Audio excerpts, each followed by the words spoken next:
Did you know that there's a hidden toxin in your home and it might not be from your food? It's also something that's invisible. You can't see it with the naked eye. What is it? It's mold. As someone who's been through mold incursion in a couple of different houses, I am really excited to be talking with Dr. Bridgit Danner about her new book. We are going to dive into discussing mold and helping you understand what it is, what you can do about it, and how to reclaim your health if you're someone who's gone through a toxic mold exposure. But first, I'd like to tell you just a little bit about my friend, Bridgit. She was working as an acupuncturist in Portland, Oregon when her health started to deteriorate. She learned a lot, tried a lot of different things, and even completed a functional health coaching program in an effort to heal herself and become a better practitioner. Although several things helped, nothing was really the answer. She hit rock bottom the winter of 2014. Soon after that, she discovered toxic mold in her 100-year-old home and began the long journey of home and body repair. Bridgit got into the natural medicine field in 2000 as a young environmentalist. And as I said, she practiced as an acupuncturist. She's also an integrative clinic owner. She's had a clinic for 13 years, performing well over 10,000 sessions, and is now working as a functional health coach and an educator. She loves to teach about everyday detox, functional living, and mold, toxic mold illness. Bridgit, thank you so much for being here. Yeah, thank you for having me. And I just love your enthusiasm for this topic. It's so great. Well, having been through so one home we were flooded during Hurricane Harvey, and we had to work so hard to keep the mold at bay in a situation like that. When you have floodwaters coming into your home after like a trillion gallons of rain have fallen, that's really challenging. And then we moved into another home where it turned out one of our outbuildings had mold, and we had no idea how bad it was. So we moved into this home. We knew there was a little mold, like you could smell it. And our home inspector said, hey, there's some mold. You should get that taken care of. We brought our plumber in, and he climbed up into the crawl space, and he came down and he handed my husband the card for his remediator. And he's like, dude, you have to get that fixed right now. They left a hot water heater, an empty hot water heater up there, except that you can't ever fully empty a hot water heater. So it sat there for Oh who knows no. how long. And just, in Texas, it's really hot. So it'd get hot and there would be moisture, and then it'd get cold and it'd shrink. And then there'd be, hot. And so it just kept going back and forth. And it turned out this little structure, we literally had to strip off everything inside and out. The only things left were the foundation, the pillars, and the roof. We had to go all the way from the floor to the rafters, and then we had to encapsulate every single post. And we literally rebuilt it. We built a new one on the space because it was so badly overgrown. Like, it was terrible. I think that's when I interviewed you. You were in that lake house. Is Yes, that that was right? that was after Harvey. Yeah, and we Yeah. had worked so hard and fortunately we did. We passed the mold inspection. We were able to beat it back, but let me tell you, it was long days and a lot of help from a lot of friends to do that. Yeah. Yeah. It's a lot of work. It's, just a Pandora's box of trouble. But unfortunately, there's no other option because you can't just live in it, right? It's going to eventually get you sick. So, Well, and yeah, and it's I important. I love that you wrote this book because I think a lot of people don't understand exactly how toxic mold can be. Yeah, it sort of doesn't make sense when you're first hearing about it. Like, what is this imaginary mold that's so bad for you? This is some kind of quack thing.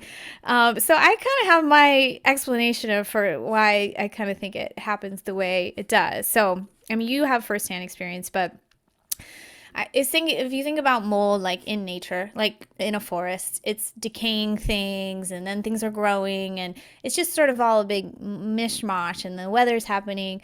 So if you're out in that environment or you lived in that environment, say in a nomadic way, you're not going to get this mold exposure. You're on the on the move, mold is on the move, like things are always changing.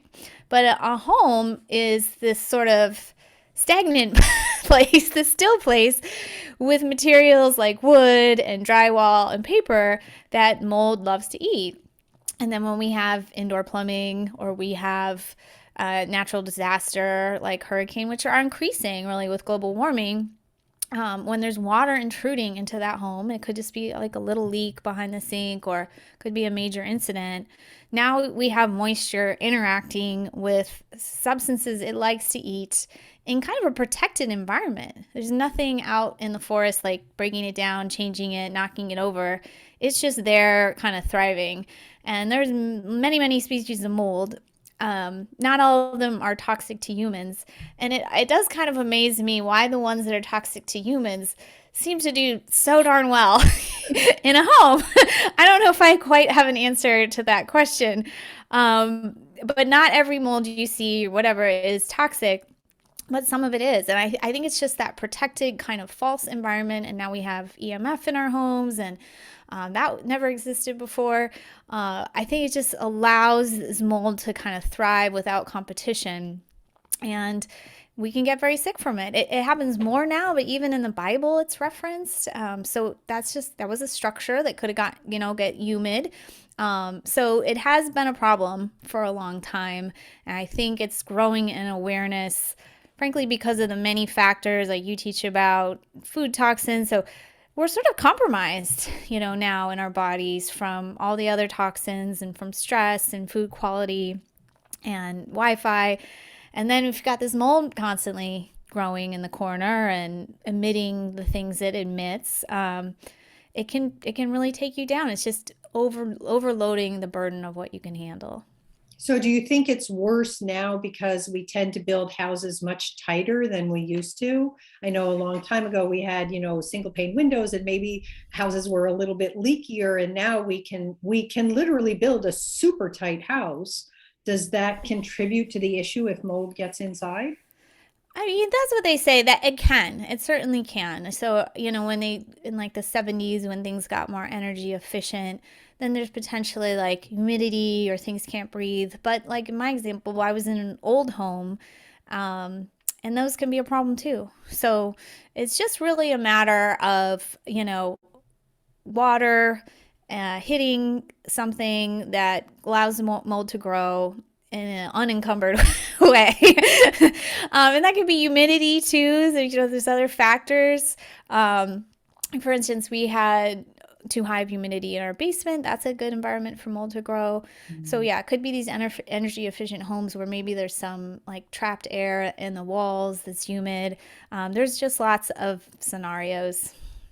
And I imagine it doesn't really go away very easily once you get it. So for example, if you have old moldy books, like there's that certain smell that you associate with, old papers and things.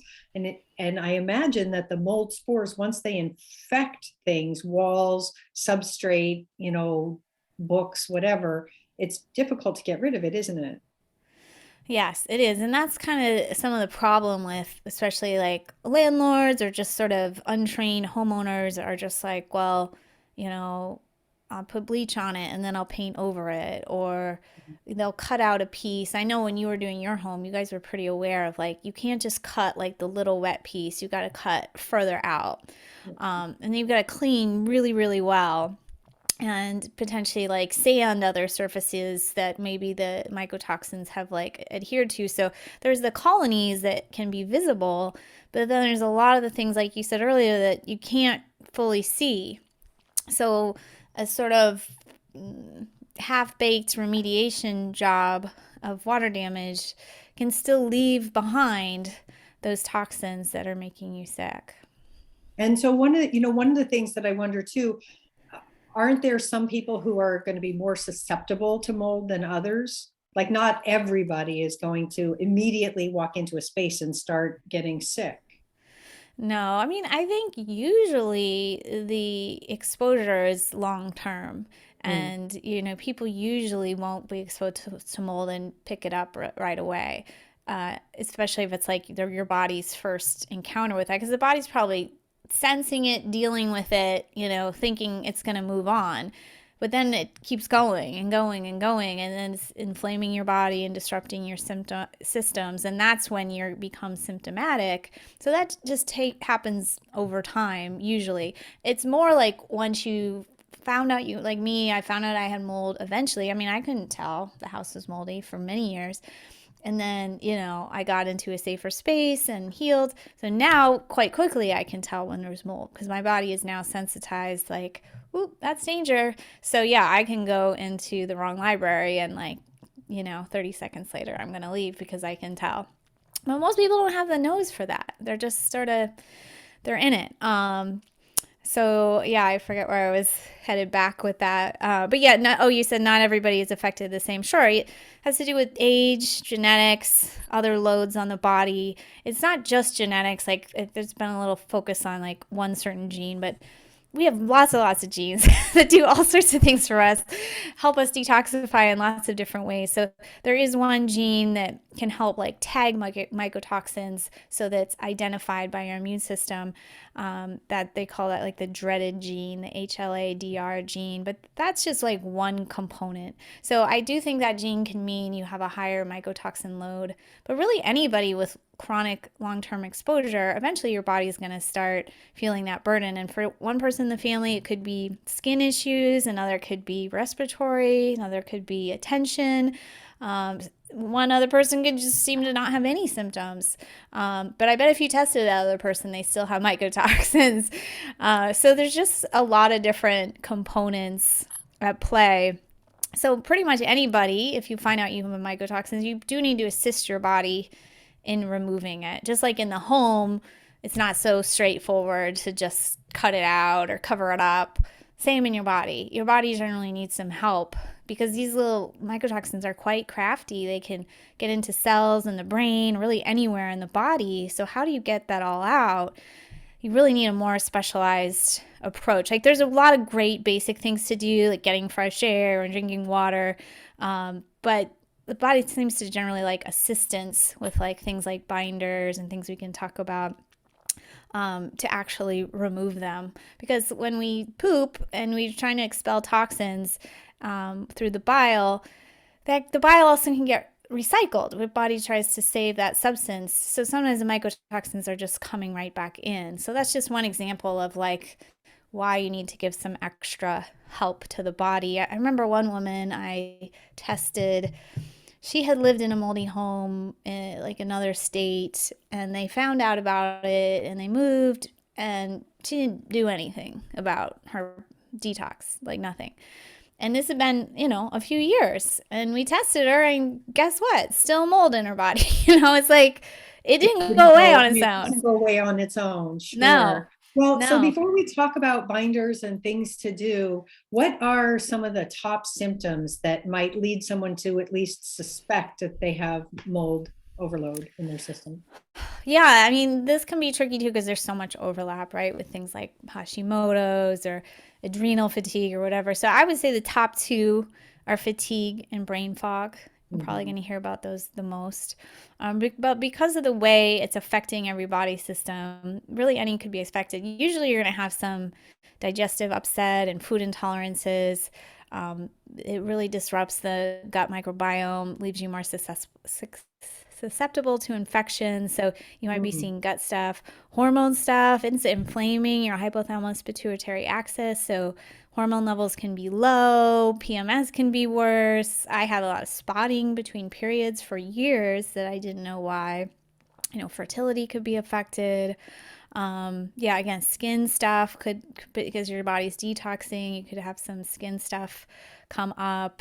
Respiratory issues like asthma or runny nose. I remember I had this post-nasal drip forever while I was dealing with mold.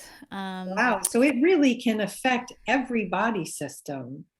Oh, yeah. It's a traveler. Yeah, it can go right into your brain. It can affect your limbic system. We had a great speaker on the Mold Summit talking about how it's going to shrink or grow certain areas, shrink or inflame certain areas of your brain.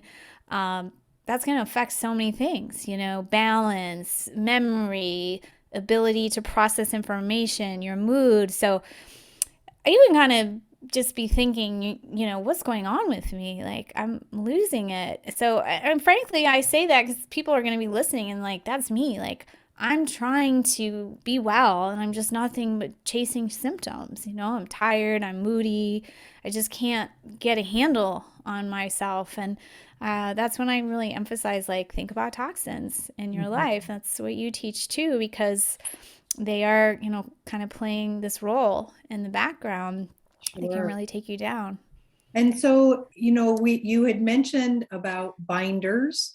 And I know that there are, in addition to binders, there are other holistic health strategies that you can incorporate to help your body shed what's going on. What are some, so first of all, do you have a favorite top three binders that you like? And what are some of the techniques or strategies that you feel people should look at incorporating to help them if they have some kind of mold overload in their system?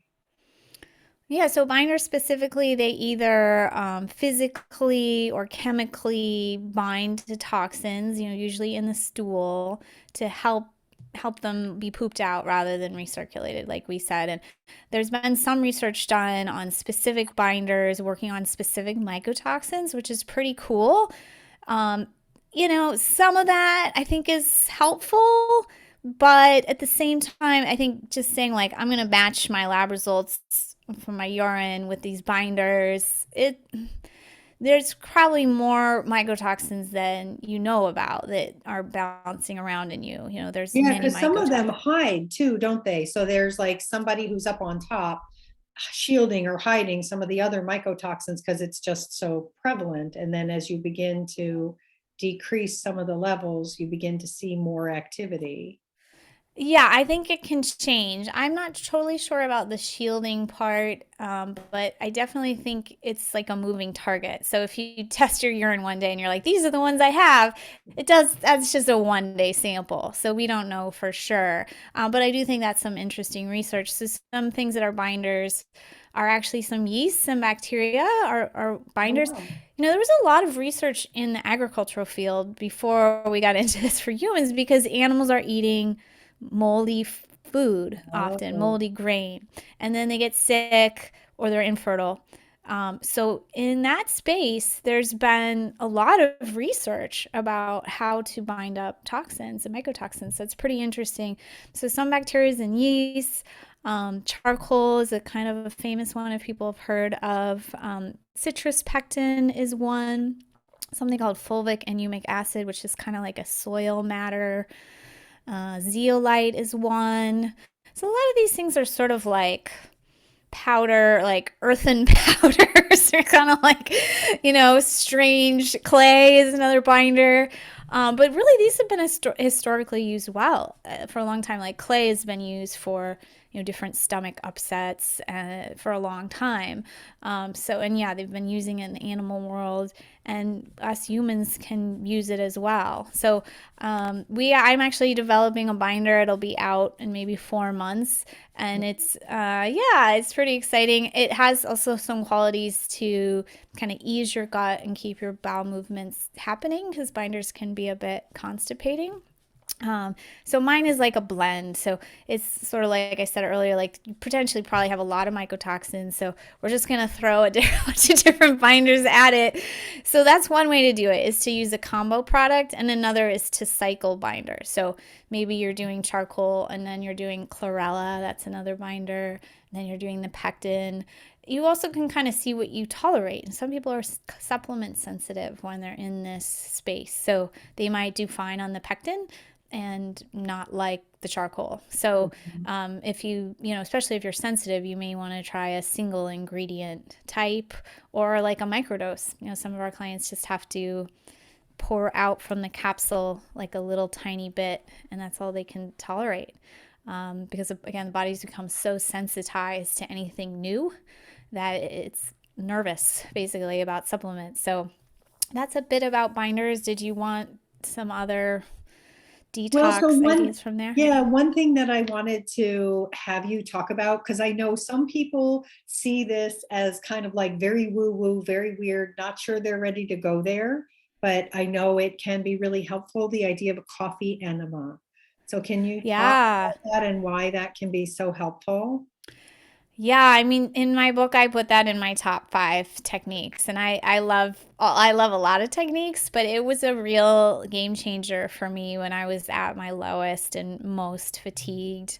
Um, and a lot of people say, well, why can't you just drink coffee? Well, it's different. It's kind of a different mechanism. You ingest something that you have to digest it. So an enema is basically like using a tube to like insert a fluid into your large intestine. Just if people are wondering what it is. In this case, it's like a light roast coffee, kind of a strong coffee. Um, and it has a compound, I forget the name of it, but basically the coffee is affecting the bloodstream and the lower bowels that goes to the liver, so it's getting this compound into the bloodstream, and then your liver is constantly cleaning blood, moving blood through it, and it's making glutathione, which is a antioxidant. Antioxidants are part of the detox process. So when there's inflammation in the body, it's creating this oxidative stress. So glutathione is this major antioxidant in the body, and this compound in the coffee interacts with the blood in the liver and helps you make more glutathione, basically, while while the blood is flowing through. So it's like a little glutathione boost to your whole bloodstream. So you retain the coffee for 2 or 3 rounds. The whole thing will probably take you about an hour. um, I think you do feel some of the like caffeine effects, but it's just definitely different than drinking coffee. Like it's energizing in a different way. So it was, yeah, one of the few things that would really create a shift in me when I did it initially. And I still do it now about once a week. I don't, always have time to be doing coffee enema, but I just really like it. And I just feel like it's a nice little cleanse for my body. And so is this something someone can self-administer, or do they have to go to a clinic for that?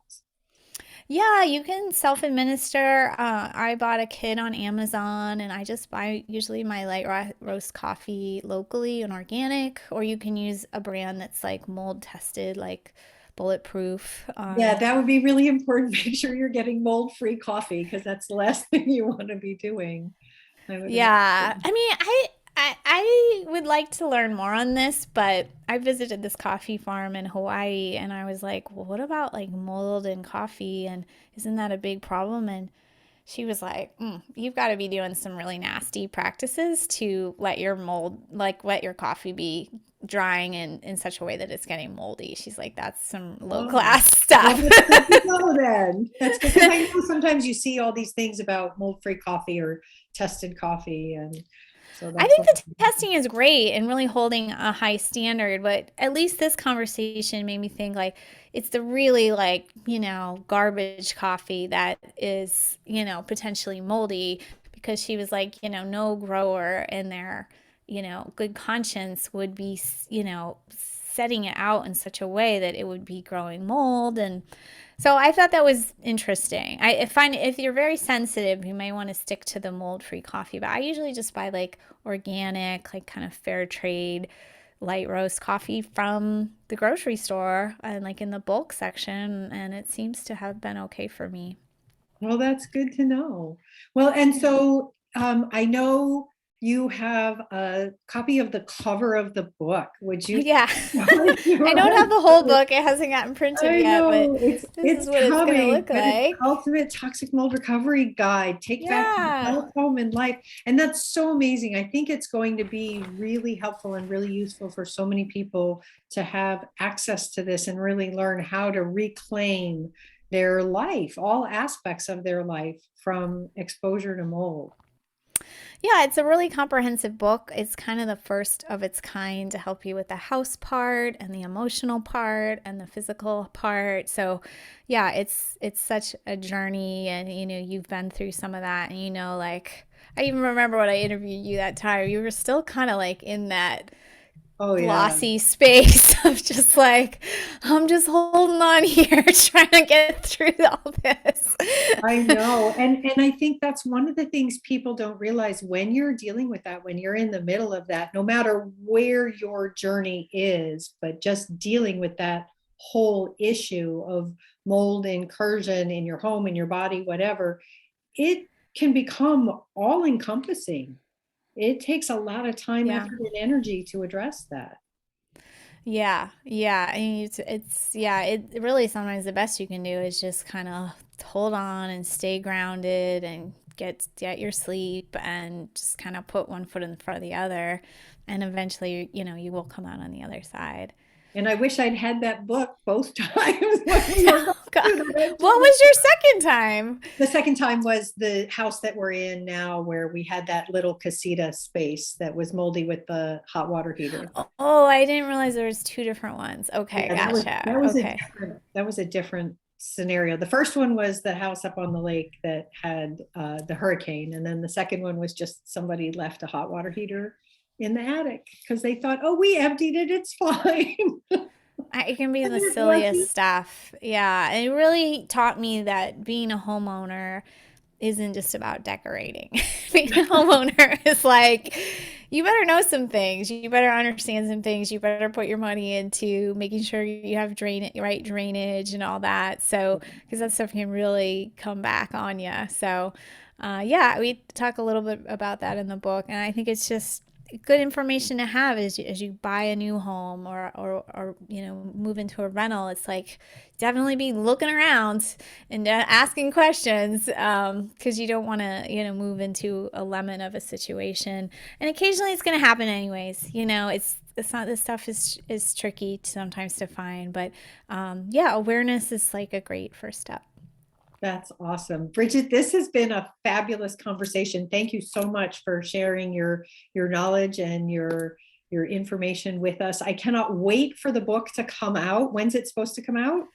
It's gonna come out, I think, in well, it'll be on pre-order pretty soon here, and then I think it'll officially come out early April.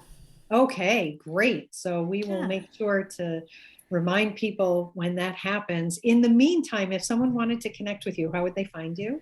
Yeah, my website is just my name, bridgitdanner.com. That's awesome. Well, thank you so much. Can you hold up the cover just one more time? Sure. Yeah, and I'll mention too, and to launch the book, we are having a free mold masterclass too. And if you miss it Oh, live, it'll be evergreen as well. So it's free, and there's like 25 experts from like mold remediators to different physicians and detox experts. So that resource will be up at our site as well. well, I'll definitely get that information from you so that I can put that in the notes down below. Thanks, Mira. Appreciate Yeah, it. absolutely. And thanks again for sharing your expertise with us. I'm so excited for this book and for how many people you are going to help get better and feel better after their lives have been impacted by mold. Yes, I hope so. Yeah, folks, thanks so much for watching. Don't forget to click down below and subscribe or hit the like and come back so that we can share more great stuff with you in the future. Thanks for joining us. Take care.